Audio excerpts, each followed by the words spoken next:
โปรโมทนาถวายปัจจัยเป็นการทำสู่โยพุทธศาสนา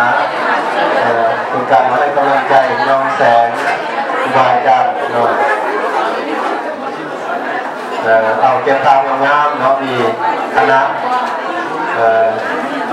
คณะครูบาอาจารย์แล้วก็กระพักศรัทธาคณะแขกที่มีเกียรติใน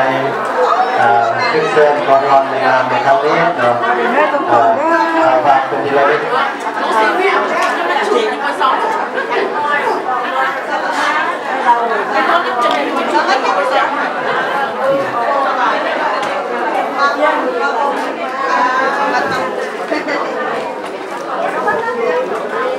Bon, tu rentres dedans aussi, alors.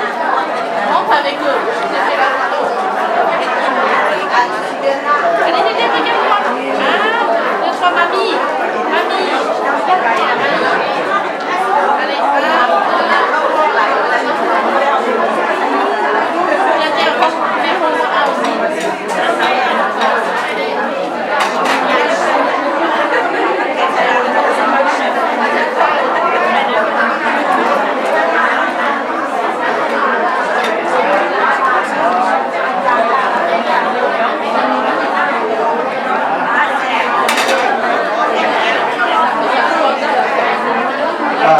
เราทำวิชาทั้งหลาย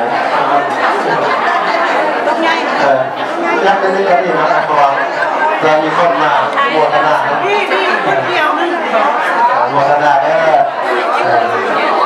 ต่อจากพระเจ้าประเทศลาวเนาะงานก็แค่ตีแล้วมาพลังโมทนาย่างตอนชื่อเนาะทีนี้เอาทำพระเจ้าเนาะ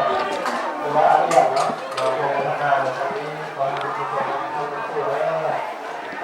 การยันนาชื่อเรา